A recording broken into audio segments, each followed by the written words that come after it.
What's going on, guys? I'm here with none other than the Todd Father. Super excited to have him on board with us today. The Todd Father, he's has quite a massive collection, so that's a number of people on Twitter and stuff will recognize him. But more importantly, huge supporter of the community. Very in touch with what's going on. So I actually wanted to start this whole stream with how we actually met, because I think it's a pretty good summarization of kind of who he is. So I actually was pretty new to like the Facebook groups and stuff like that, or relatively new. I just started working on CherryCharts, and Steven was actually one of the first people to ever reach out. I think I'd commented on one of his posts. He was probably talking about Todd's, and I remember posting something on his channel, or on his post in Facebook, and he hit me up, hey, what is this, whatever. And so I got him all set up, all on board, and he logs on. He's on for 5 minutes. You know, I was kind of expecting a question, how does this work, whatever. No, first thing, are you on Twitter? Are you on Twitter? And you know, no, I'm not on Twitter. I don't have a Twitter yet. Just using Facebook for now. You Make one. Do you remember that? Yeah, I was like, get on Twitter now, because everyone needs to use this. It was so helpful. Yeah, and I was like, all right, I'm like scrambling. I was having trouble getting the authentication happening, all of that, and you know, you gotta get on Twitter. Yeah. So I have a Twitter now. I'll admit I don't use it a whole lot, but I do have the Twitter now, and I'll try to use it more. You know, especially because you made me get on board. So yeah. Yeah, it's one way people can contact you if you want to get involved. It's really helpful. Yeah, you can always, if anybody ever wants to get in touch with me, you can always shoot me a message on Twitter, you know, Facebook groups. You know, you can always reach out, my Facebook Messenger. All of them are solid spots to reach out to me. But yeah, so I just thought that would be a good way to start the stream, because you know that's how we met, and we've been in touch ever since. Yeah, I saw the value straight away. I was thinking, this is so helpful. Right. Yeah, that's awesome. So. Okay, so I gotta ask. I feel like this is a great way to start, because everybody's got a different story. How did you start in VV? Well, I saw the token first, and then I looked into the team, and I saw Alfred Khan. I was thinking, oh my god, they can't lose, because I knew who he was before. Right. And I did some research into David Jones as well, and it's a dream team. Like, those two are so passionate. It's not just about money for them; it's their life. And especially Alfred as well, because he's at an age where he can retire comfortably, but he's doing this to relive his childhood. So it's not really a monetization aspect; it's more of enjoyment. That makes sense. Right. Yeah, I think a key point to that is, at this point in time, he's had some really great success. It's not about getting in on the next greatest project. If he's going to be involved in any project right now, it's because he really believes in the project. He sees the value, and I believe they've talked about it. They have a past relationship. They've worked together, and they have a good kind of synergy as well. But yeah, that's a really important point. That you know, if he's going to get involved in the project, it's got to mean that he's really thought about it. This wasn't kind of I'm just going to go for what I think could be good. And that's an interesting point, that you think he's trying to relive his childhood a little bit. What makes you say that? Definitely. He wants to bring Pokemon to the world again. I'm telling you now. He would not waste his time if it wasn't for that. Right. Yeah. So when you were analyzing VV, and I actually want to bring this back, because I know that VV is not the only cryptocurrency or crypto NFT space that you're in, but it's your primary. So what? Was it? It is. Oh, okay. Yeah. All right. We'll talk about that. So NFTs in general, it was really the team that you looked at. It wasn't even. Was it the licensing too? Like, how much of it was the team, the licensing? Like, what was that?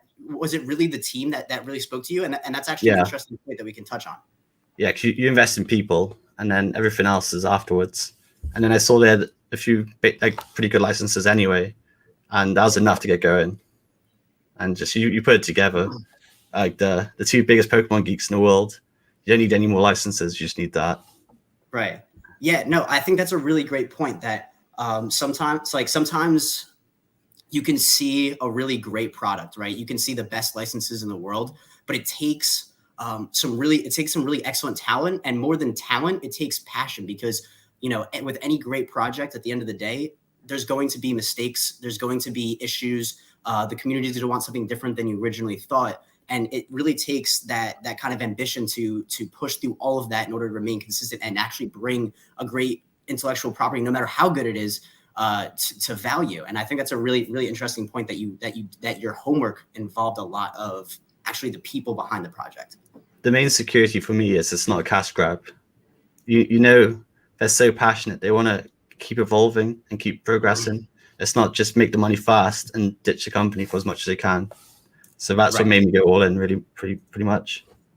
Yeah, and I think that's a really important point to highlight, because it's very easy for people to draw comparisons. When you say NFT, right, everybody draws comparisons to the other NFT. When you say cryptocurrency, everybody draws comparisons to other cryptocurrencies. But when you look at the objectives, when you look at what they're trying to build, I think that's a really, really important point to highlight, because they're really looking at the long term of this project. It's really not so much just we want to get as much money as we can and get out. And that's what a lot of these, not all of them, of course, but that's what a lot of these NFT projects look like, and a good number of cryptocurrencies as well.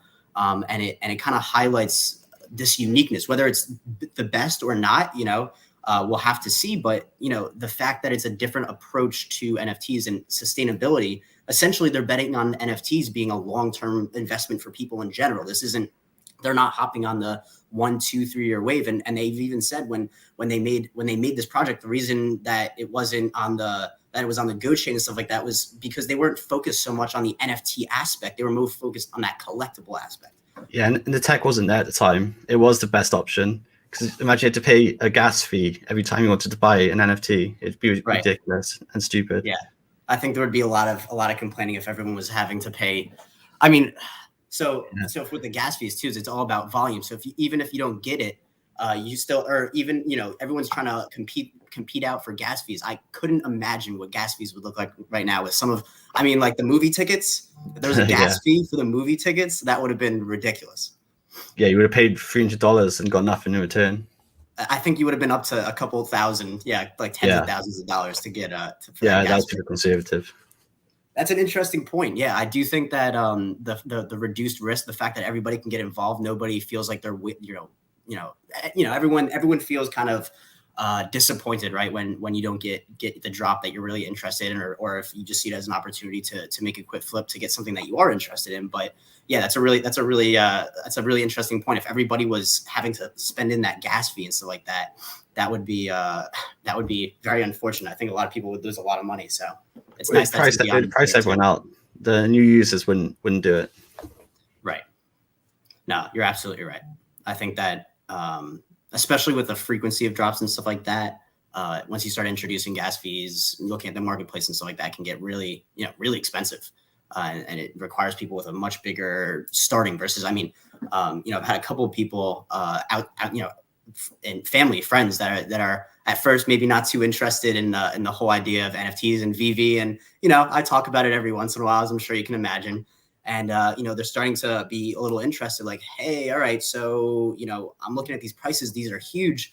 I don't think I can do that. And I'm like, listen, they're like, oh, I got to spend a couple $100 to start. Like, no, start with a comic, right? Like how many NFT projects on OpenSea right now that's actually a great product are starting at $7? To your point about a money grab, it's not. What I say to people is like a lottery ticket, but you only pay when you win. Right. Yeah. So the comics are the best. $7 is such a good entry price, and returns are the best as well. Right. Like straight to 1,000 plus. Yeah, and the funny thing is, it's not even like you get it, and sometimes you get a common and you'll lose your $7, and sometimes you get a rare or an ultra rare, secret rare, and it's even the comics do great after. So yeah, even the crap ones too. Yeah, obviously some of them are more famous than others. You guys want to see some rankings, obviously crypto and comics, that's the spot to go. But yeah, definitely. The fact that a lot of them, even with 30,000 editions, people are still picking up the commons is crazy. And it's crazy that they sell out 30,000 comics in half a second too. I know, bastards. I want more. Don't you miss the beginning of comics, huh? Oh, I got loads on the first Marvel one. It was amazing. Right. I almost got to the point where I couldn't be bothered to buy more because I got so many. I remember the comments specifically. Yeah, people would be like, oh, I can't, why is there so many editions? These will never be. And there's a couple people that were like Just wait a couple weeks, and you're gonna see. I bought about 30 on the first one. No, you didn't. I did. I just kept buying and buying. It was there for ages. I almost gave up, and the captures were annoying as hell as well. I almost gave up. That's really funny. Yeah, now, forget it. Today's drop was a little challenging.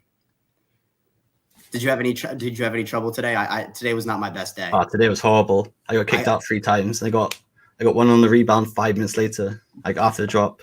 No way. It's so weird. And my friend got one 8.5 minutes after the drop.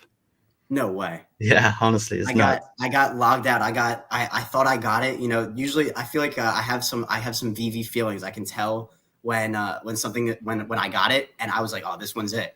And then I got backed out, and my timer got 2 minutes added on. I was like, what is this? I was like, this is not the one for me today. It did bring me back a little bit. I saw someone say this, so I got to repeat it. Someone said it's a little bit like the DeLorean. And I was like, yeah, that's what that felt like. But that DeLorean drop. But I was in OMI token way before the drops, but I only started buying on the DeLorean drop, and my God, that was annoying. I was trying to buy a stupid car for like an hour. My kids were screaming at me saying, "Daddy, take me to the park." And I was like, yeah, whatever, screw this. I just left it then. Yeah, that was. I do remember that was my second drop. The first one that I participated in was the Mermicorns, and yeah, I mean, you know, that one I actually got a couple things. I was able to back out and go back in to get stuff. And then the DeLorean, I was actually on vacation with a couple friends, and I distinctly remember we had plans to go out and do a bunch of stuff. And I was like, guys, we can't go out until after 11 a.m. All right, 11 a.m. And 11:05, 11:10 passes, and hey, like, let's go. Like, we're ready. I'm like, no. Like, it hasn't sold out yet.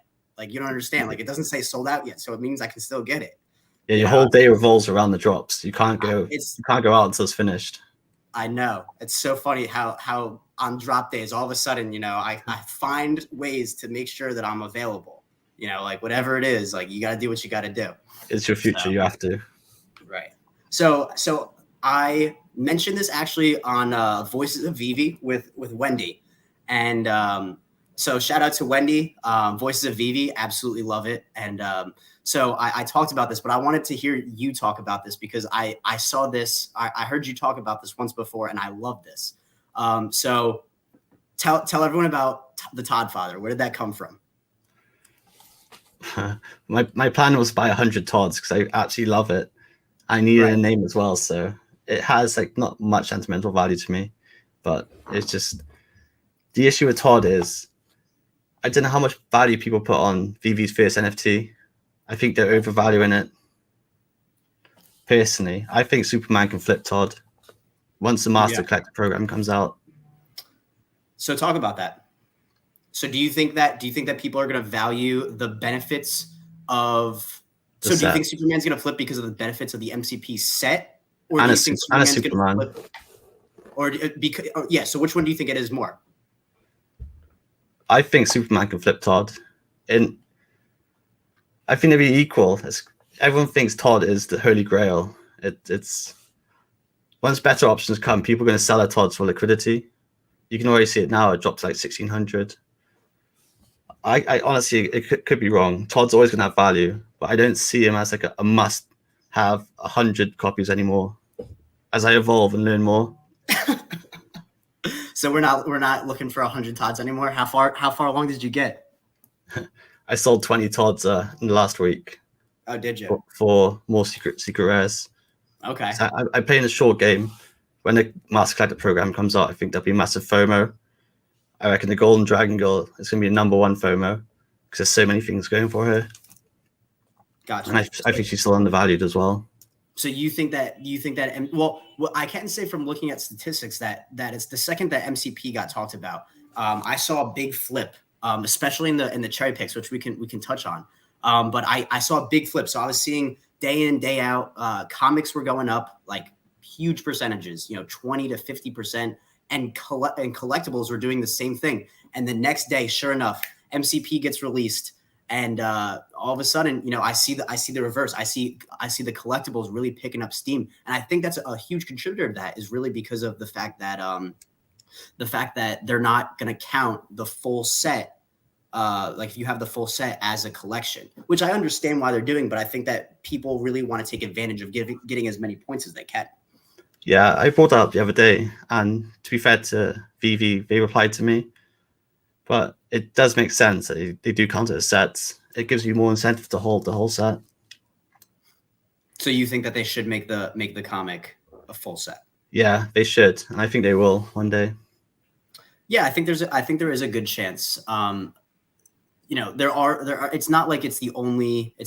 I mean, a lot of the collectibles have, their secret rares or ultra rare, whatever the top rarity one is usually somewhere around 1,800, 2,000. But there are a couple that have 800 Donnies. There's 150 Donnies. I mean, I think that when it comes to creating a project, something massive, you really have to take the time to focus on what things are essential, and then watch how it moves, and then kind of reposition accordingly. If you try to fine tune everything, like, obviously I have a stake in this, but I do think that if you have some of these really rare, more coveted, I'll say, coveted collectibles or comics, for example, that they should be worth more than just any comic. Yeah, or collectible. they touched on this as well. The problem is it gets really complicated. That's the problem. Because you're taking in user sentiment.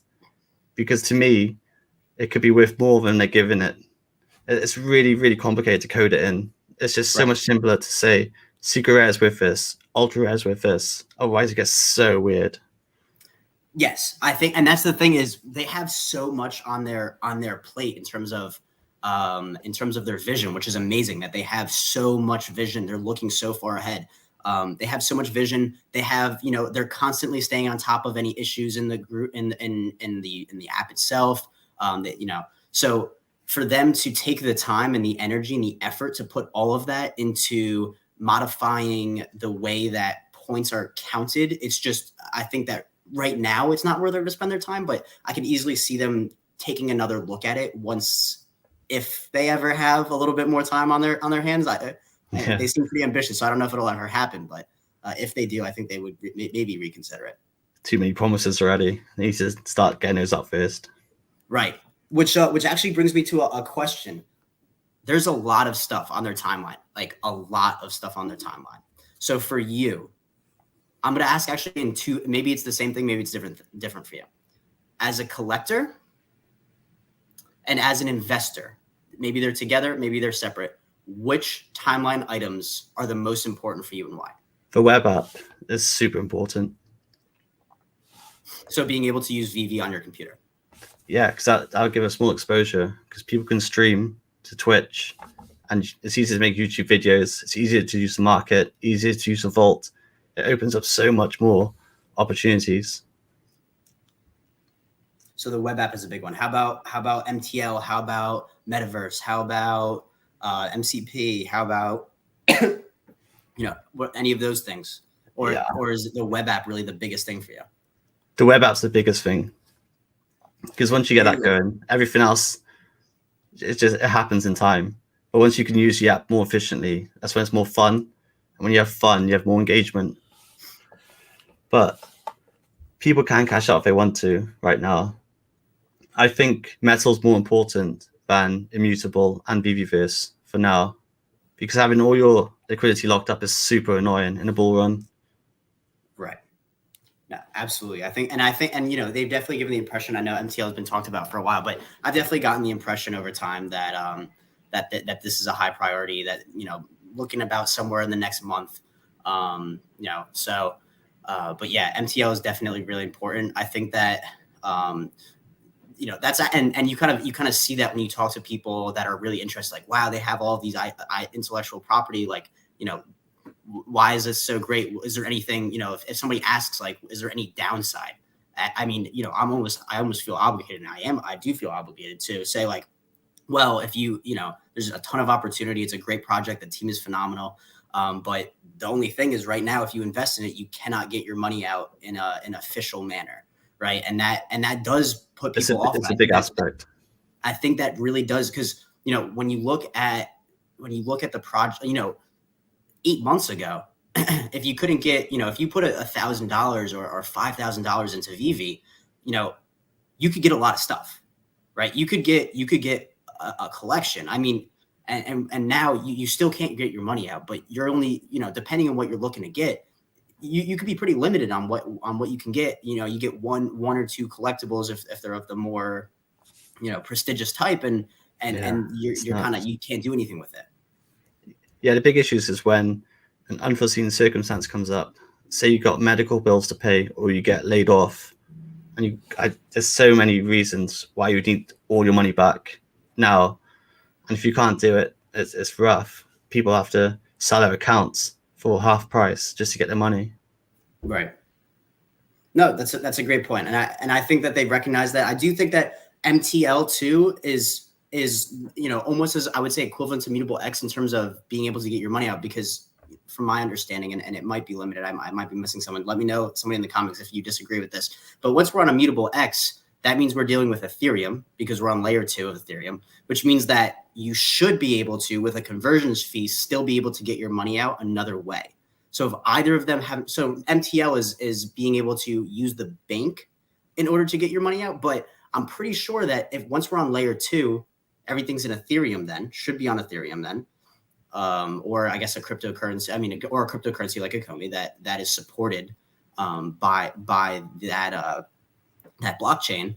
But you should be able to, for a conversion fee, the bridge fee to the main net, be able to get your money out too. Does that sound right to you? I'm pretty sure. I'm trying to think how think of processes in my head how it can work, but I can't think of anything right now. All I know is back in March, they said they found a vendor to make the MTL happen, because someone dug up that tweet earlier today. What did they find? They announced in March they found a vendor to make the MTL happen. Okay. And it just kept getting pushed back and pushed back. That's the problem. Like, no one believes anything they say anymore, because the credibility's gone. There's just so many false promises, and it's just when this. Right. The deadlines never happen, basically, for anything. Right. I think that they're definitely ambitious, and sometimes it can be, for certain things, some of the key things like the MTL, for example. People really want that. It's not necessarily that people want to liquidate, but yeah, sometimes want to transfer funds. It kind of screwed me up a bit, because I wanted to come in more and then get out and catch a VRA wave, and I missed an 800% increase on that because all my liquidity was locked in the app. Right. It is my fault for being greedy, but like, the promise was there. I followed it, and I was like, oh my god, it bit me. So I watched it go on without me. Yeah, that's definitely the hard part. And unless you trust somebody or whatever, then it can get a little dicey in terms of how to get that money back. But so transitioning over to just your experience with Vive and stuff like that. What do you look for when you're purchasing? What do you? All right, this has changed over the year. This has changed big time. So talk about this. How has it changed, and what's prompted your change?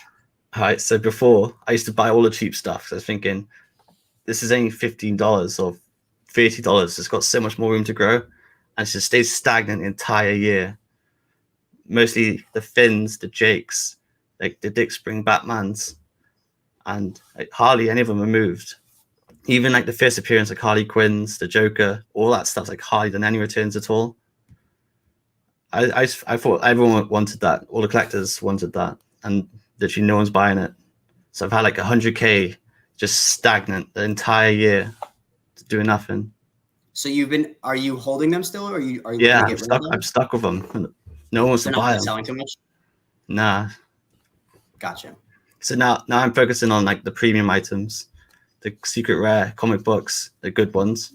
The Golden Dragon Girl's my new favorite one, and Golden Dragon Girl. Yeah, basically just those for now. Right. So you went from looking from the cheap collectibles, and did you go straight to the more prestigious ones? Do you have a preference? Yeah, that's what I'm doing now. Collectibles. Well, what's that? Sorry. Comics versus collectibles. Does that change too, or has that been pretty much the same? Okay, so I think collectibles win short term because there's so much going for collectibles. But in the future, they're bringing out more utility for the comics, like newsstands, more displays, and maybe sets for comics. I don't know, but with the web app as well, they said it's coming out this year. And if the web app comes out, the collectibles will have more of a spike, I think, in my opinion. Okay, so you think that utility, like the metaverse and just having the web app and stuff like that, that's going to bring more people. Yeah, the metaverse isn't coming for at least a year plus, so I wouldn't even focus on that. And people say gamification, that's not coming for 3 years, so don't think about that. Focus on short term. That's true. Yeah. So in my mind, I'm thinking sets, secret rares, and ultra rares, and the important ones, which people aren't going to flip. They've got sentimental value and they want to hold. And they said artist pieces are going to immutable first. So Simon Legno with Tokidoki, they were the first ones on the app. So they must have a good connection. That's why the Golden Triangle is my number one. Artist piece, secret rare, right? What is it? Con exclusive. It's its own set and it's still undervalued. So that's why I'm going all in on that one personally.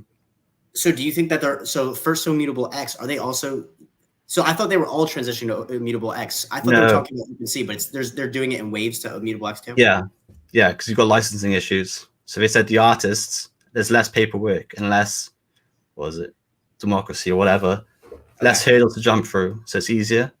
Like Frank Kozik is definitely going to be on it straight away. So anything Frank Kozik is a good buy. And season 1, like early seasons are good buys. And then like Jermaine Rogers, who's the other ones? But yeah, the artists you want to focus on, and secret rares and ultra rares. So you're liking that. You think that so you seem to you find that the ability for it to be transferred over to Immutable X period is really valuable. That's something that you base some of your investing on. Yeah, because you're open to more markets, more FOMO.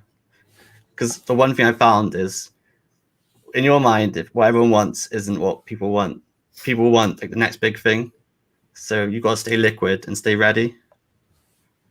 So do you buy early into the hype? Is that something that you look to do, is kind of listen to what people are talking about? Yeah, you got to be the wolf. You can't be the sheep in this game, because if you're the sheep, you're overpaying and you're following and FOMOing basically. You got to identify what's going to be the next big thing and be ready. It's so competitive. I've seen, I've been here for a little bit now, and I've seen how competitive it's really become, how much the prices can fluctuate and stuff like that. So you talk about, you're looking at the prices and stuff like that. Is there anything that you look for in particular? Are you like watching the same stuff in general? Are you looking for patterns? Like how do you go about, is it just really looking at the stuff in particular? That's a hard one. I'm onto the market floor and try and just look daily for lowish mints on the market floor. You're never ever going to get like a sub 300 on the floor, but if you can get like a 600 or an 800, it gives you that so much extra value later on. Right. But even if you don't flip it for, even if it's a little bit, even if you list it at floor value or a little bit above floor value, it still has a more likelihood of being sold off because it has that additional value. Yeah, it's really hard now because every single drop is priced the way it should be. But back in the day, it's so much easier because Superman was priced at 100 gems for a week or 2 weeks, and Golden Dragon Girl was like 400 gems. If it dropped today, it'd be 5k instantly, 3k instantly. There's no room to make your money unless like the new wave of users come in. That's what, it's so hard to make money on the collectibles now at this point in time. People are really becoming in tune with what things should be worth. Yeah, they are. They know exactly what it's worth. People can give you a guess. I remember I think it was the Comic-Con stuff, like Lucky and the posters and stuff like that. And I had a friend ask me, "Hey, what do you think they're going to be worth?" Like just asking. And I think I nailed like four of them, just like within 10 gems. Like it's funny how people are, and you see it more and more. I remember my favorite one is Givenchy, right? Givenchy, if you look at the data, was at $200 for the first 3 days. Yeah, I bought 7 and ran out of money. I wish I had more. Yeah, Givenchy was a good one. I saw that one, and I picked up another one as well, initially off the drop. But yeah, I mean that it doesn't sit like that anymore. That's a big difference.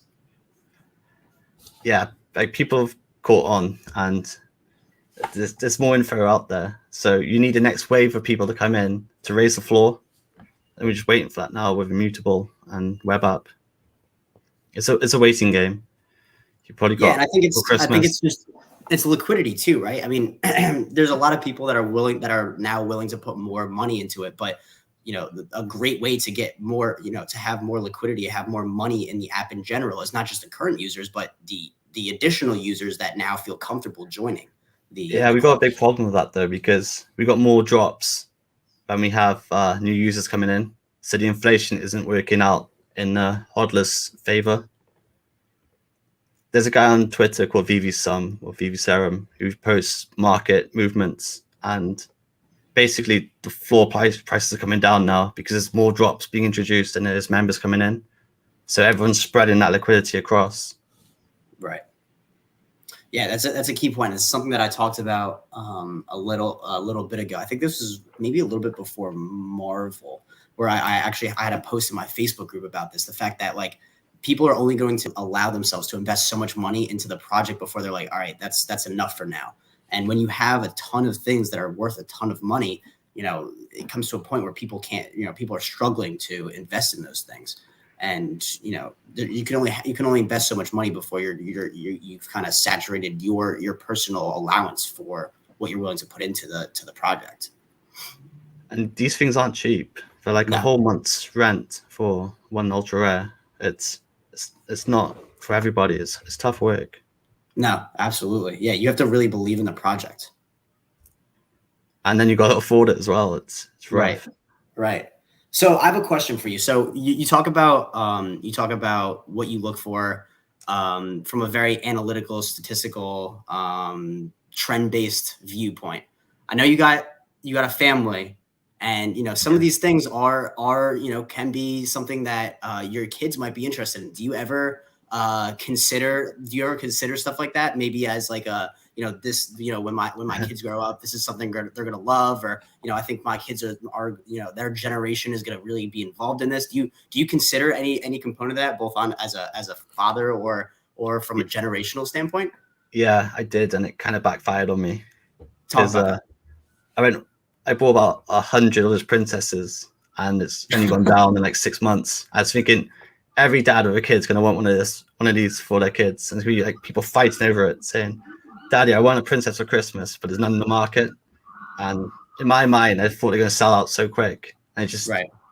No. Nah. Okay. Interesting. And do you think have you held on to those at all, or tried to sell any of them, or? I'm stuck with them. So I got like $6,000, like $6,000 worth stuck in that crap. But gotcha. Yeah, it's a lesson. So which one's been your best investment so far? Superman. And what prompted that? Superman? Yeah, well, I got the prides obviously, but yeah, Superman was my best one. I bought 50 after the drop, mostly low mints. So I bought like a sub 300 for $250. It's insane. It's worth like 2.5K now. Nice grab. Yeah, that's by far really my best. Good. I bought budget odds at 250, sold them at 2K or like 1.9. They're up right now. I was looking at the Todds before we hopped on, because I'm talking to the Todd father. I gotta know what's going on with the Todds.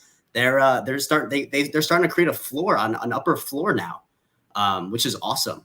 To your point, I think that that whether or not Todds will remain forever, the first VV NFT. I think they're going to take a back seat. I think when the Master Collector comes out and sets and secret rares and ultra rares take the highlight spot, people are going to be selling their Todds for liquidity, because Todd's still pretty high. I can sell a Todd now for 1,700 or 1,800 gems and buy a secret rare, which gives you a set and more points, and then get the Todd later on. It's funny to be talking to you and hear your perspective on the Todd, but yeah, I guess you have to. It really boils down to: do I believe in that first edition Batman? Do I believe in Todd? And do I believe in the?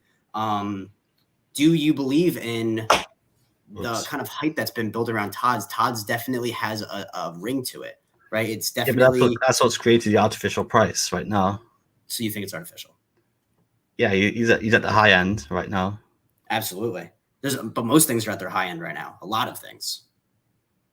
A good number of things are up quite a bit. There's definitely a lot of new floors have been created in terms of what people were willing to spend a month ago versus now.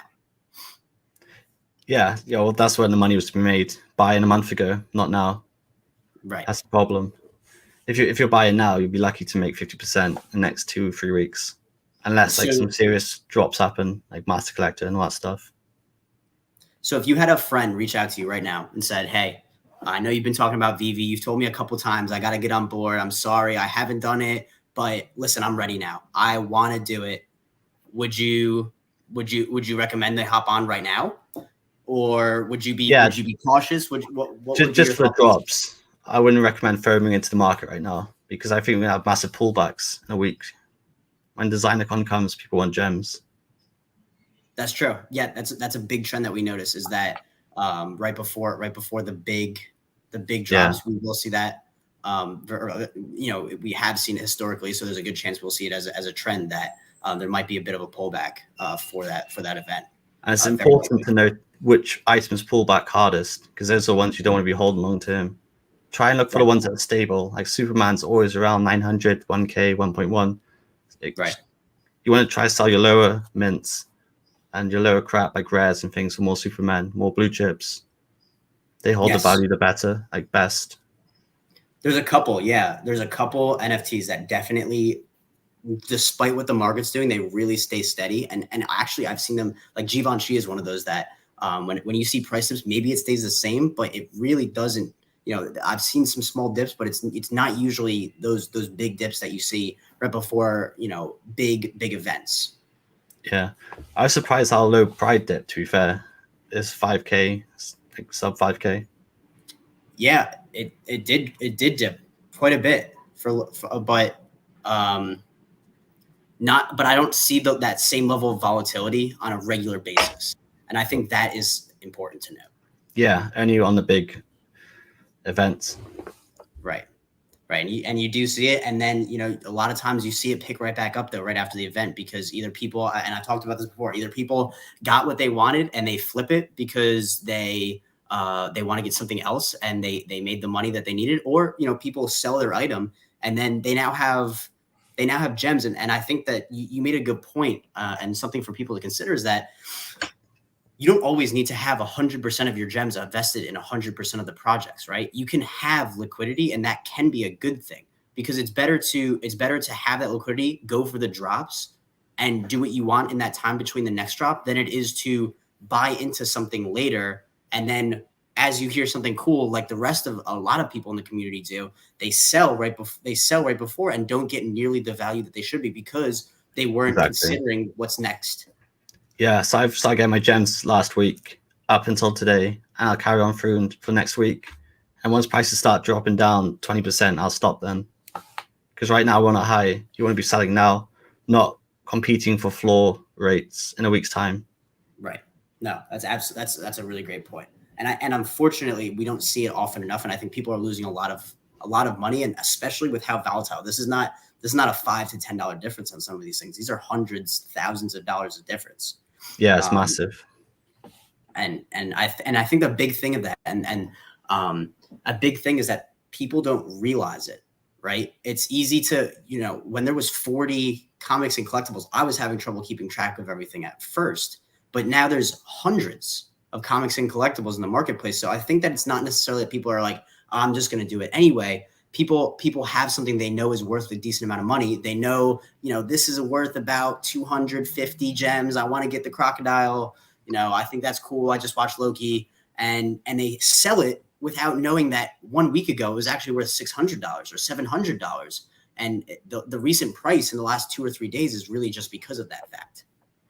Yeah, it's really important to use your CherryCharts and just know when's a good entry point and when's a good sell point. Yeah. It helps so much because if you're buying on the top, you're just going to be bag holding, especially if there's an event coming up like there is now. So have you ever FOMO'd into something that you know it. Yeah, I had to ask. Yeah.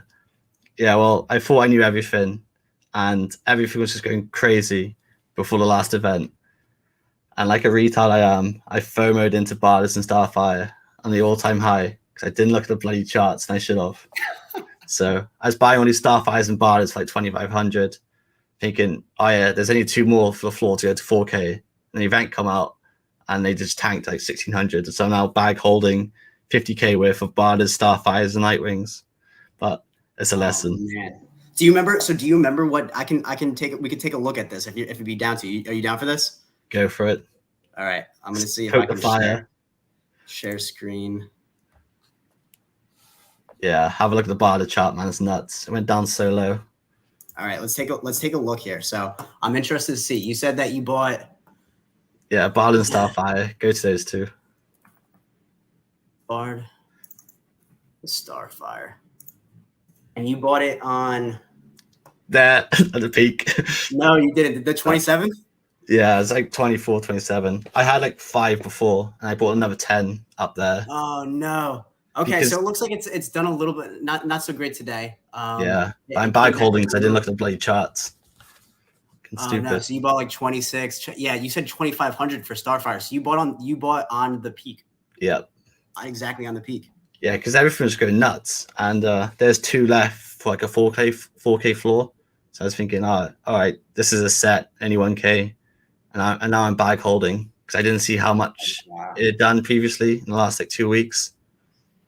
That's why it's so important to know the data beforehand, because I was paying attention to other sets. I wasn't really paying attention to these 2. I saw like the floor was so thin. I thought, that's a good opportunity, and I got screwed. So once you bought up, I guess you bought up those 2, the floor went up, and then it just came right back down. People started listing. Yeah, they started taking profits then on my end.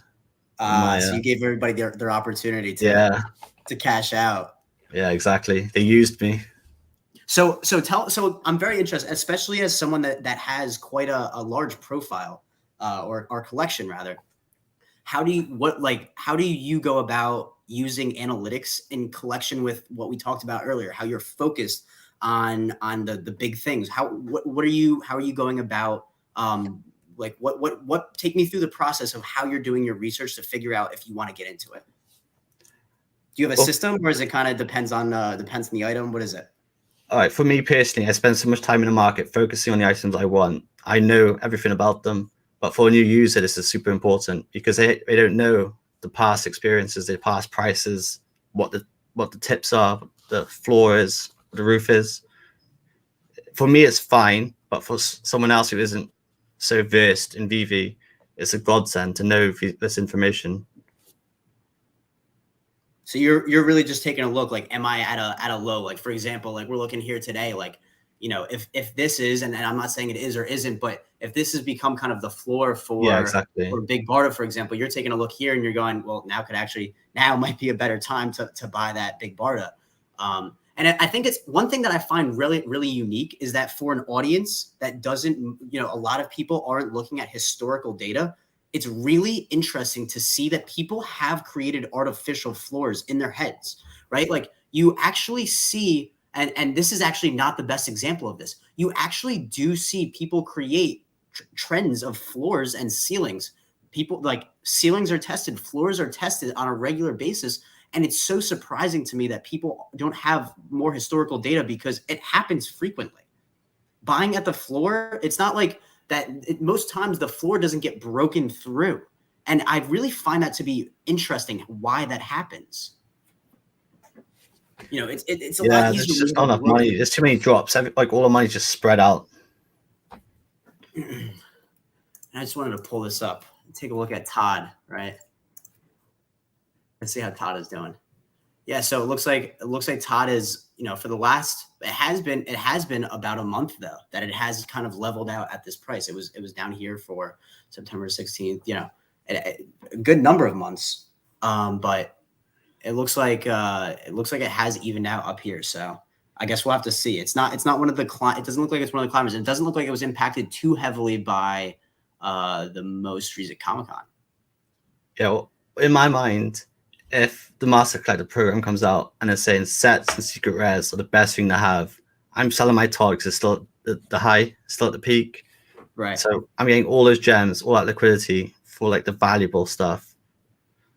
But honestly, I've been wrong before. I made mistakes too. So don't take my words as blind faith. Well, I do think there's one interesting trend to highlight here, and that is the idea that we're actually seeing people holding, right? You see here, and this could be artificial or could not be, but right when this happens, sometimes you see prices rise significantly. There could be a pretty quick buy up, and then people take that money and they relist it at a higher price, kind of like what you're talking about with the Bard, except a little bit more successful on that one. And that's one thing that we do that is noticed here is, it's in the 300 range for a huge chunk of time. And then after this, we're not seeing necessarily a relisting of these items, which does indicate that people are actually holding the item as opposed to buying up the floor and then relisting at a higher price. Yeah, well, he's a blue chip NFT. He's like one of the ones you must have. But what I'm trying to say is, in the short term, with all the mask like the FOMO, you could flip it and buy back in later when everyone's trying to sell it for liquidity. Do you know what I'm saying? I got you. But no, definitely. It's a gamble. It's not 100% going to work out. But right now, Todd doesn't bring too much to the master collector program. Right. Benefits. So you think the MCP is going to really drive buying? Selling pressure. Right. That's what I'm telling now. I'm taking a gamble. Yeah, and we noticed that. We see that flip in terms of comics and collectibles about what people are looking at. So are there brands or NFTs that you have your spidey senses, you think they're coming and you're the most excited about? Specific brands or NFTs? Maybe they've talked about it. Maybe you have a hunch. Maybe you just really think that they have great, they do have great licensing connections and that you would love to see this. What are you interested in? What do you want to? I just like all the cool stuff, like Game of Thrones, Futurama, South Park, Harry Potter, Star Wars. The problem is, if they brought in Pokemon now, it would just destroy everything they built. Everybody would sell everything for like pennies, getting ready for it. So in my mind, they have to keep bringing in like interesting stuff to keep the hype going, but not too big to completely screw up the market. Because there's not that many people. There's not nowhere near as much activity as they say. Because I list good items, like low mints on the floor sometimes, and it sits there for days. There's no buying pressure. Right. So you think that if they release too many good brands at the same time, that it's gonna tank. We're gonna see liquidity. Right. It kind of reminds me of Marvel when Marvel got announced. I mean, that was horrible. That was so brutal. Yeah, that was a hold on. That was a hold on for dear life moment right there. It was like, wow. You saw like the amount of money that people are trying to have ready, and I think it comes down to the prices too. When people are seeing used to $50 and $100. I mean, usually things were $70, $90, right? That was like the most expensive, and I saw 400, and I was like, whoa, And I think a lot of people are like, whoa, that's a lot of money. And now it's normal. Right. Now 900 is normal. Right. Exactly. Yeah. So you're looking forward to some big name stuff, but at the same time, you don't want too much stuff because you're afraid about people liquidating their assets too much. In my mind, I'm just working short term things. I'm just focused on sets and like high value sets and secret rares right now for the master collector, because it has to be coming like in the next few weeks. After DesignerCon, I reckon it'll come. That'd be a good opportunity for them to do it, right? Big event. Give some life back into the market. Right. No, definitely. Because if they do it now, everything's going to go up and then down for DesignerCon and just completely screw the momentum. So it makes perfect sense to do it after DesignerCon. How much do you think they plan that stuff out? They're pretty smart than we are. They know what they're doing. The only thing I don't like is like the false promises when they're like 2 weeks until Metal or MTL, and then they kind of hinted that the web app was coming out sooner than it was, and then in the AMA they said, okay, sometime this year now. I don't know. The false promises kind of ruin the integrity, and the trust. The trust is broken now. No one trusts really what they say. Right.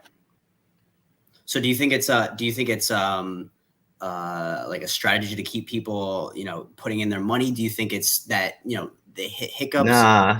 I personally think, and I certainly don't know, I'm not behind the scenes, but I think that just the sheer volume of people is not nearly what they expected. So their priorities had to shift in order to, I mean, they didn't anticipate having to redo their servers and everything like that in order to be able to handle the number of people that get involved in drops.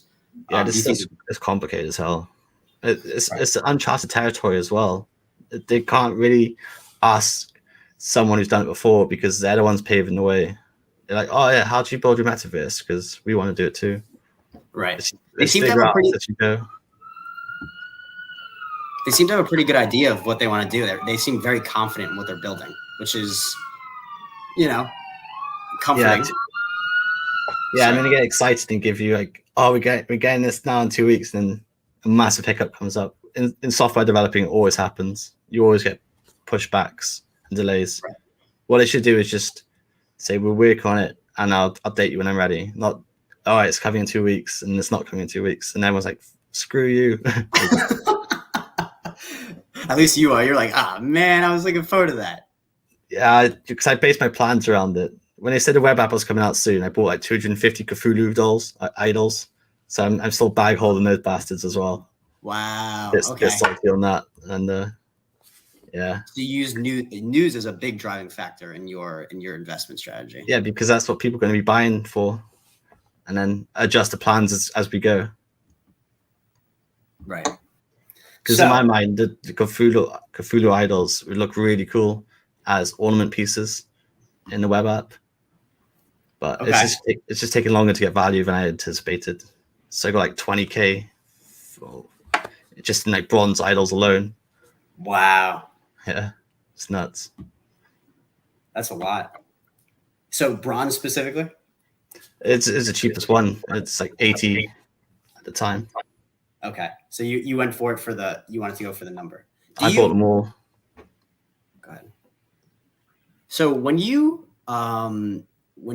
buying into stuff, do you consider the impact of buying large sets of collections? Like, do you intentionally buy into one specific thing because you know it's going to reduce volume to an extent? Is that something you consider? No, or is it just really because you see it really fix you all the time. If you're buying into the wrong item, the floor always finds its way back. Like when he pushes like the crappy Harley Quinn 13s or whatever, the second ones, I knew straight away it's crap. It has nothing going for it. Unless it got like a cool animation, maybe double the price. But if you try to inflate the price yourself, it always corrects itself. So don't even think about that. I just buying good mints with good prices, like sub 400 for 80 gems. So you really look for value at the end of the day. Yeah, it's all about value. Nice. No, that's awesome. So I'm sure you've seen a lot of people recently are like, hey, so, I'm new to VV. I'm having trouble with drops. I want to get involved. I don't have too much money, but I want to get involved. If someone comes to you, and obviously go for the drops first and foremost, always a good idea to go for all the drops you can. There's obviously some things like the number of editions and stuff that might drive things. Obviously, the higher rarity, the more likely you're going to get stuff for the drops. But someone says, hey, I want to get involved in VV. I want to get involved in the marketplace. What advice would you give to someone new? It all depends what your budget is, because it's not cheap to get involved or be competitive if you're going for the market. And just plan it accordingly. Don't FOMO, don't buy in the tops. Do your research and find out what things people are holding, and just avoid the ones people are selling for liquidity. That's why your charts are so important. Because I saw the value straight away. Because for me, I know what the floor is most of the time. But if you're a new user, you don't have that historical information. And for $25 bloody a month, you're paying that every 10 minutes if you're buying properly. Right. Yeah, that's the one really nice thing about this market is if you are making educated decisions, you're basing it off data, you have a strategy behind your investments and stuff like that. It's not like you're, 7%. I mean, I think it's hysterical, right? Like if you have a 7% return on investment, if you have a portfolio in the stock market that's 10%, 7% is kind of the index fund, about what people usually make in the market. If you're making 10%, 15%, 20% on a portfolio, I mean, that's just, that's phenomenal returns, right? And you look at the swings of some of these collectibles, and I mean 10, 20, 50, 100, Yeah. So it's if you can make educated, it's not just data alone. Data is a huge driver, especially for me, my background. Working in science, I data is huge for me making decisions, but doing your research and incorporating it into data and following trends and following the news and being in touch with the community and stuff like that. If you can put that all together, the opportunity can absolutely be really incredible. And don't underestimate the power of FOMO. Honestly, I've underestimated so much. I've gone for the ones in my mind are solid collectibles, the FAs, the early Harley Quinns, all that crap. And just no one wants them. People want what everyone else is buying. So that's the way you make your money now. Follow what's being hyped, what's being talked about. Follow the community. Get in early and get out late. Or not get out late. I mean, get in at the right time if you can. Right. Just absolutely. Recycle the money. Right. Right. And that's the thing too. That's the one cool opportunity I think people do have is if you're staying in touch with everything, you're putting all these things together. And I've told this people, it's getting harder. It's absolutely getting harder. But it's very hard. If you get a couple good things to start, you can start from having a one comic book to actually getting into the market. If you start with $10 in any market, it's unlikely that you're going to have the opportunity to grow that substantially. Unlikely. But if you stay in touch, right, you do your research, you're watching the market and stuff like that, there is an opportunity. Like I said, a little bit harder than it used to be. I would, but still, there's an opportunity to really get into this economy, and I think that is something that's unique. Yeah, the most important thing is just getting lucky on the drops. Because if you get a good mint, a low mint, a good rarity, you can flip it for stuff you want. And if you learn the market and learn the sentiment, you can just keep flipping at optimum times. You can turn it into a job, basically, making like $100 a day. Oh my goodness, yeah. Especially as the drops happen more consistently, although they have gotten more challenging. But yeah, I mean, the comics are the best for that as well, because $7 for £1,000 or $1,000, easy. Right. No, absolutely. Just need lady luck on your side. Definitely. Yeah. So I haven't had a chance to actually look at the comments at all. See if anybody asks any questions, or if anybody has any questions, feel free to drop some. There'd be a 10% ramp off fee. I don't. Where did you reset that? Reset that. Okay, yeah, so it was stated in the AMA, so it won't be a straight transition. If you want to sell out, it would be a fee. Okay. Personal OME transfer to USDT. Yep, that's absolutely an option. But all these coins stack with this to amount of MCP points. That's true. So do you think the comic collectibles that you bought a lot of, that should and this is actually something that we didn't touch on, that should give you a lot of MCP points, right? It should be equivalent to just any other collectible comic that you have, right? Yeah, and they're backdating the points as well. So right. I was thinking people could abuse it. You could buy a secret rare, sell it, and just keep buying secret rares and selling them. As long as you're not buying the Marvel ones, you're only paying 2% commission, and you can just keep selling it for more points. There must be some sort of diminishing returns on buying and selling, or like a time frame. That's why that article is so important. The same person back and forth. Yeah, that's why the article is so important. If you know what's happening, you can play to it. Right. So of all the things that they mentioned in the MCP, is there anything specific that you were the most excited about? Is it the drop advantage? Is it the accessories, the metaverse? What is there anything in particular that you were like, that's why? Drop advantage. That's the only reason for me.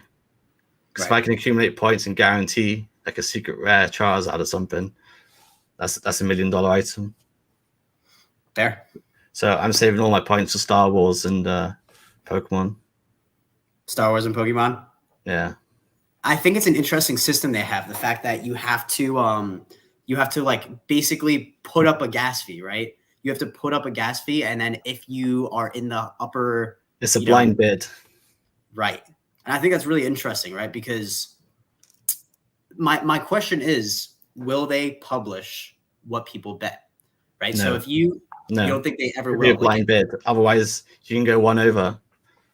No, not that. I mean after the afterwards, right? So like let's say, because listen, if you, I mean, this could be really crazy, right? But listen, if you for example, you do 100 MCP points, and most of the community does 200 MCP points, and then somebody does 1,000, right? Then oh, this is kind of around what people are spending. But if you put up 100 MCP points, you don't know if there's 100 slots for this, if you were number 101 or if you were number 10,983. Yeah, but that's what keeps it fun. You have to burn his points. You don't want people spending the minimum. Otherwise, it gets ridiculous because they backdate all the points. I'm gonna have 100 to 1,000 times more points than most people. They want me to spend my points. They don't want me to spend one more than I have to. Yeah. That's what I think. Otherwise, and I think it's going to get crazy. It'd be people are going to stupid. start talking about it. People are going to say, people are going to start to form communities around this, or at least be talking about it in the current ones that exist, and say, hey, I spent 15,000 MCP tokens and I didn't get it. Yeah. Right. It was going to say, yeah. People are going to try to figure it out, I think. That's good. That's good though, because it gives people incentive and edges. I don't know how to explain it, but if they publish all the data, it would just slow everything down, and all the OGs would just benefit more because they just have they can put up. The data's there. People spend about 1,000 MCPs, they can put up go to 2,000 or something. 2,000, and then say, "Oh, I'm always going to be in the upper." Yeah, I think otherwise, that's really good. If I want this, I'm doing 20,000 or 30,000. I'm not just going low. I'm all in. So, do you think people are going to try and spread out their MCP points, or do you think that people are going to hold on to that bag and then when they need to just put it all into their number one thing? How do you think people are going to approach this? I think the noobs are going to go all in on every drop. And the smart ones are going to save for like the important ones. Yeah. I think that people are going to put in a good amount in the beginning, and then we'll see the people. They'll figure it out pretty quick. Well, if they're getting backdated coins and they put it all in on a generic drop, then yikes! You just lost a lot of points. You gotta start collecting again if you want to have that many again. Yeah, or make 2 accounts and spread your collectibles out and get double the points. You think it would work like that? I would think you get the same amount of points to have it in one location as opposed to multiple. It's got to be capped though. You can't just. I got like 30 Superman left. They can't give me 30 sets of Superman worth of points. Otherwise, Ray Fix is going to have like 200 sets, and he's going to win everything. But I don't know.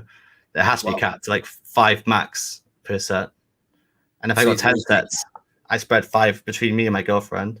We got double the points. Okay, so that's what you think is going to happen. You think they're going to cap it. I didn't think they were going to cap it. I thought they were really going to. On one hand, listen, and I completely they have to cap it. Otherwise, the whales are just going to dominate. Right. On one hand, though, you think about it, like it's frustrating. I can't believe that this person has this much of an advantage over me. That's not fair. But they did talk about the fact that they're going to limit it. And maybe the limit is going to be in the number of opportunities you have to take advantage of it, as opposed to the incentive of having that comic or the MCP points. Maybe it's just going to be, if there's 2,000 of them, they only do it for 25 slots or 50 slots, and then they don't cap. Because as much as it can be frustrating for someone that doesn't have a lot of money invested in the project, I also can see the other argument, like someone for like you, for example, that has a lot of faith, has had a lot of faith in this project from the very beginning. And I don't necessarily think they want to de-incentivize your interest in the project. Yes, you might have more liquidity to invest in a project like this and know that you're not going to get out right away, but you did still take the leap of faith in the project at a very early time. And if you were interested in the project very early, but weren't able to invest a lot, that time that you were invested in is also another indicator, and something they might reward as being, if you were in season 1, for example, maybe you get more points, or things like that. Yeah, they've shown time and time again that they favor everybody. They're trying to push like an equal-ish level playing field. Okay. They're not rooting for the whales. Basically, they want it to be level. Right. They want to focus on the majority of their community. Yeah.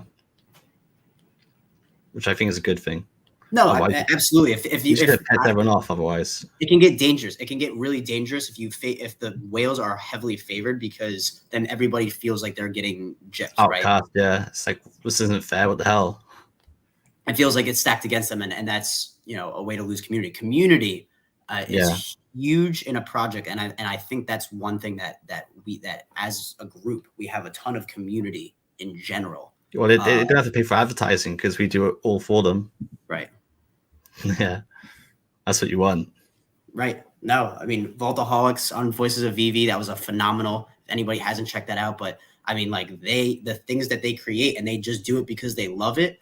That's the best type of advertising, because it's authentic, right? You can put out the best advertisement in the world, but if you have people that are authentically are just absolutely loving the ability to move around their vaults, or Claire takes pictures all the time with her collectibles, or whatever it might be, that's people actually engaging the content as beyond, instead of, oh, here's all of our intellectual property, which is awesome, because potential users are seeing what current users are doing. That's testimonial, right? So there's a couple questions. Sorry. I need 2 seconds. Yeah, absolutely. Take your time. All right. There's someone knocking on my front door, and it pissed me off. Yeah, no problem. Yeah, take a second. All right, I'm gonna see if there's any questions in here I can answer, and if I can't answer it, or if I need Steven to jump in, then we'll do that.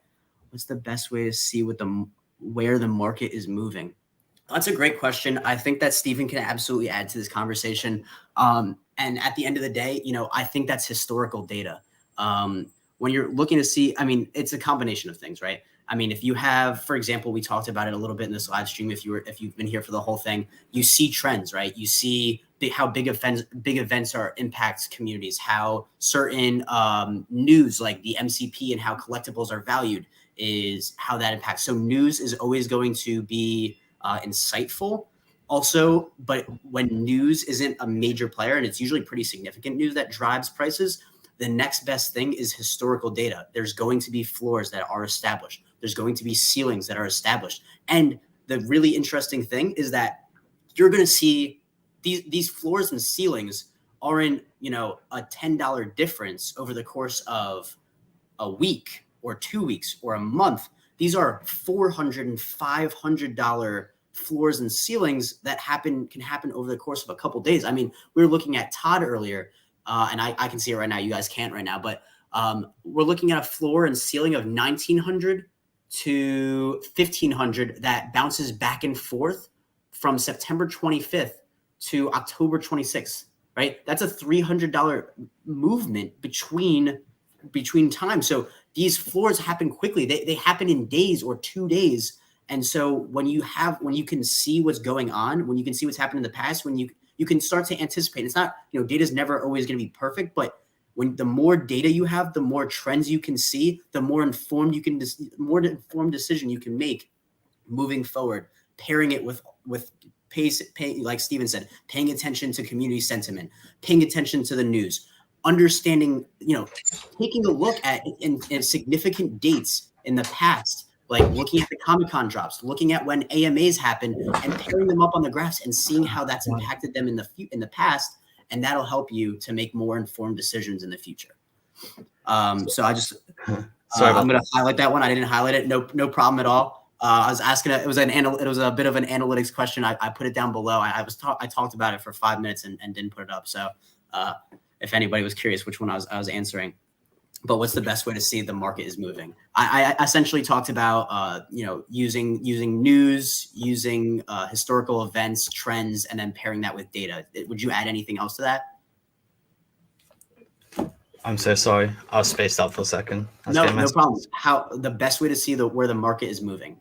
Would you add anything? I talked about pairing data analytics with AMAs and other important events and historical events, and watching how they've impacted the market, and then using all of that in tandem to make an informed decision. There's so many things to take into consideration. Well, AMAs are really important to pay attention to, because sometimes you get little bits on Twitter, but there's things that you need to hear. Like timelines are really critical, because it gives you an idea of what to aim for and when to aim for.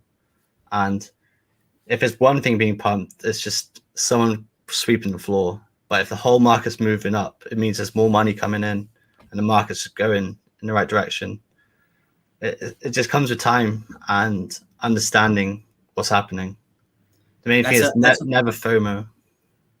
That's a really interesting point. I'll drop a little tidbit. I know we were talking about, Steven, we were talking about we're talking about new features in CherryCharts, and I'm not gonna, I'm gonna learn my lesson, not make any promises right now, but there might be something coming that might give you more insight on what's happening with the market. So I'm just gonna nice. Drop that little teaser for you, because I know you were curious. So when?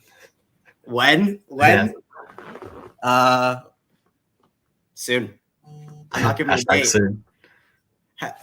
When CherryCharts V1.3 soon. We're cooking for you guys. We make it a mission here to give you guys as much value as we can.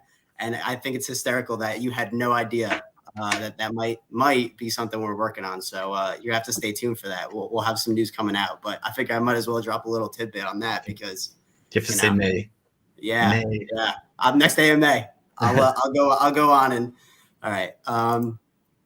Okay, I have a question. What's your biggest challenge at the moment as an investor? Being patient. Being patient? Yeah, it's hard. Everything around you is just going crazy. Like all the ones I've been watching, all the tokens I've been watching are just going, meow. Like VRA's done about 200% in the last few weeks, 400% in a month. And then Omi's going, yeah, patience. It's hard. Is it harder to wait for the good buy or the good sell?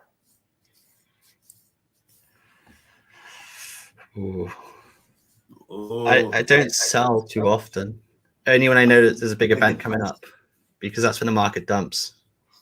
Like now, I'm trying to get rid of stuff as fast as I can over the next week. So do you have a particular NFT that you're like really proud of, that like you really wanted to buy, but you were looking at the graphs and you were like, I know it's going to drop more, and you waited, and because you waited, you got it at for a really good price? Anything ring a bell for you on that one? Nah, not really. Most of the time I just FOMO in too late. Like Harley Quinn, I saw her around 5K for bloody ages, and she went to 8K. I was like, oh no, I'm gonna get priced out. And I rushed in and bought a low mint for like 10.5K. It was like a 100 something.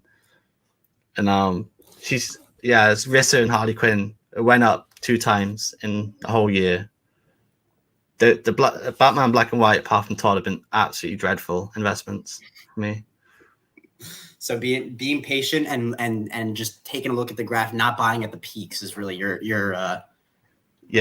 it's super important, because they always correct. There's always a point where stuff corrects. Right. You're never too late. Right. Question for Steve. It's easy. Sorry, I have to be better about highlighting stuff. My bad. Question for Steve. It's easy for someone with stacks of blue chips to swing trade, but newbies with 1 or 2 Superman, you have to worry about selling and not being able to buy back before it launches. Yeah, it's really, really tough. I honestly don't know how to help you with that one. You can't go wrong with 2 Supermen. You don't really need to take the risk, because I think those are just such good, valuable holds. Yeah, and I think that's one thing to highlight, is that sometimes it's not about, I mean, I know it's, people highlight a lot of the trading, the swing trading.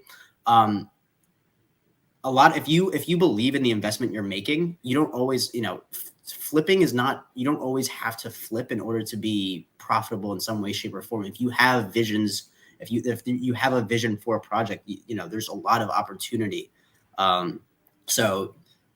Just definitely something to keep in mind. What I want to say is Superman's the type of collectible you want to be trading to, not from. You want to be selling all your other stuff to get a Superman, not selling a Superman to get other stuff. Like that's what you're working towards, more blue chips. Right. Let's go. And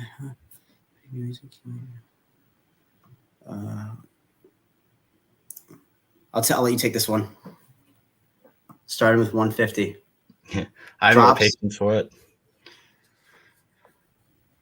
I don't really flip stuff too much, to be honest. I just sell when there's an event coming up because that's when the market tanks. Yeah, flipping's not really my thing, to be honest. I always pay a little bit more for better mint, so it's easier to sell on the floor if I have to. So instead of buying a 1,800 mint, I'll buy a 1,000 mint for 20 more gems, so I can sell it twice as easy if I need the money now. If I see a good opportunity, that's the one thing I'd recommend: is always buy a better mint if you can.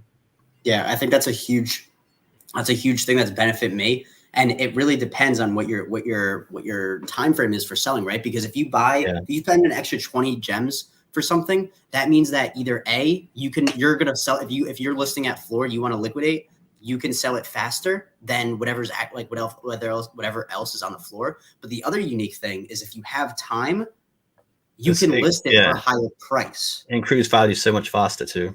Depends on how quickly you need to liquidate that specific NFT. Yeah, but in most scenarios, it's the right play. It's so much worth it.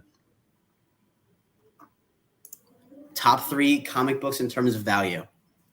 Yeah, just Marvel 1, Kang, and Fantastic Four. Yeah, I'm gonna say, I don't know if Sean's on here right now, but if you don't know comics and crypto, I mentioned this once before on the stream. Comics and crypto. If you have questions about comic books, that's where you got to check that out. They got a YouTube, Twitter. Sean O'Hare, phenomenal guy to talk to, nicest guy in the world. So if you have any questions about comics, I would absolutely, check in there. He's really knowledgeable. He ranks the current comics. He's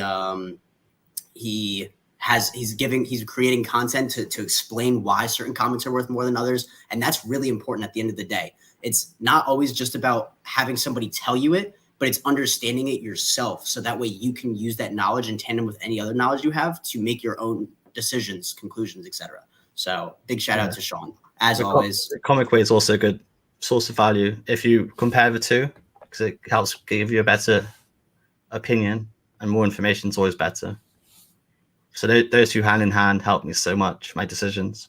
Right. It's all about, it's not just one source of information. It's taking all of it together, putting it together to make a more informed decision, a more collective, well-rounded decision. Yeah, because most of the time it's just opinions, and the more opinions you can gather, the better the picture you can paint. Yeah. So did I hear when the Stevadis? Yes, you did hear when. Yeah. When Ito, when market movement data, Wendy. That's what it is.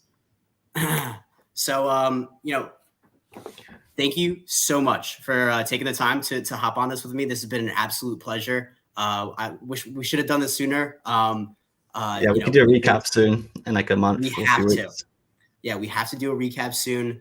But yeah, I mean, absolute pleasure to have you on. Yeah, it was fun. Known you for such a long time at this point. So yeah.